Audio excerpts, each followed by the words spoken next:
శనగపప్పు నానబెడుతున్నా. ఒక 3 sweet corn చేస్తున్నా. Sweet corn masala vada.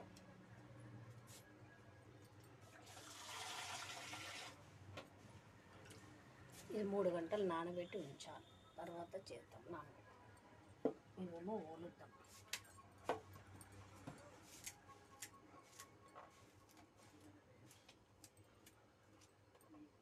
ఇవి ఒలిసి మసాలా వడ చేద్దాం. ఎలా చేద్దాం చూద్దాం రండి. స్వీట్ కార్న్ తయారు చేసే వడ ఎట్లా చేసేది చూపిస్తాను. ఇది స్వీట్ కార్న్ 1 కప్పు, శనగపప్పు 1 కప్పు, ఉల్లిపాయలు 1 కప్పు, అల్లం ముక్క చిన్న ముక్క, కొన్ని ఎల్లిపాయలు, పచ్చిమిర్చి, కొత్తిమీర. స్వీట్ కార్న్ తయారు చేసేది వడ. స్వీట్ కార్న్ 1 కప్పు, శనగపప్పు 1 కప్పు, ఉల్లిపాయలు 1 కప్పు, ఎల్లిపాయలు కొన్ని 1 అల్లం ముక్క చిన్న ముక్క, పచ్చిమిర్చి, కొత్తిమీర వేసుకుందాం.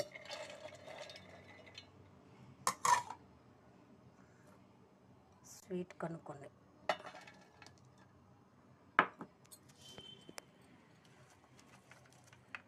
ఎల్లిపాయలు,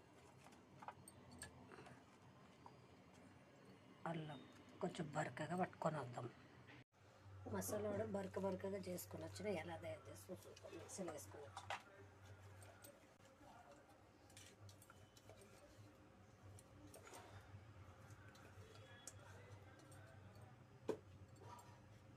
ఒక కప్పు ఉల్లిపాయలు, సగం గిన్నె పచ్చిమిర్చి, 1 గిన్నె కొత్తిమీర,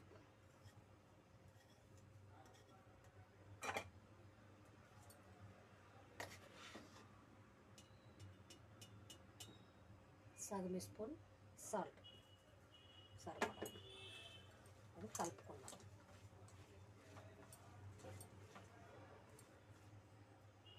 ఒక కప్పు బేసన్ అంటే శనగపిండి 1 కప్పు.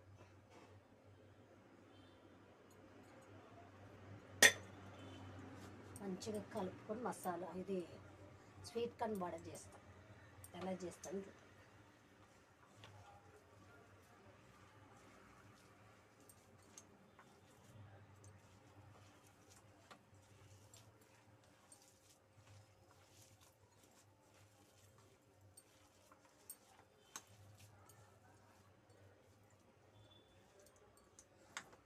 అయిపోయింది. కలిపి పెట్టేసినాం. బాండ్లో పెట్టి నూనె పోస్తాం. 1 కప్పు ఆయిల్ పోస్తాం.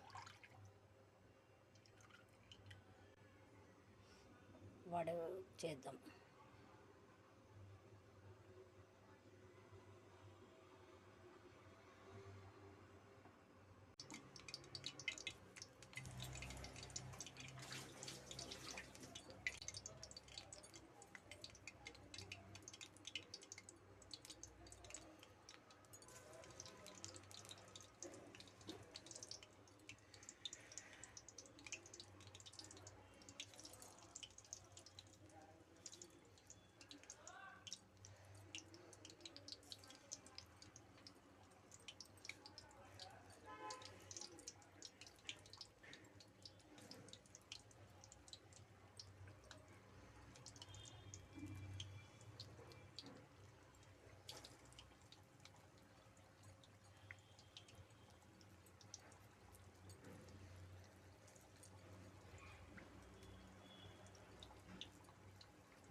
మసాలా వడ అయిపోయింది. చేద్దాం. స్వీట్ కార్న్ వడ ఎలా చేయాలో చూపిస్తాను రండి. టేస్ట్ చేసి ఎట్లా ఉందో చెప్తాను. చాలా బాగుంది. సబ్స్క్రైబ్ చేసి లైక్ చేయండి. Right cooking channel. నేను ఈరోజు వంట చేయబోయేది స్వీట్ కార్న్ వడ చేస్తున్నాను. టేస్ట్ చేసి అలా చెప్తాను. చాలా బాగుంది. సాయంత్రం స్నాక్స్ దాకా చేసి తినొచ్చు, పిల్లలకి అంతా పెట్టచ్చు. చాలా బాగుంటుంది. కరకరాన్ని బాగానే ఉంటుంది. సబ్స్క్రైబ్ చేసి లైక్ చేయండి. Right cooking channel.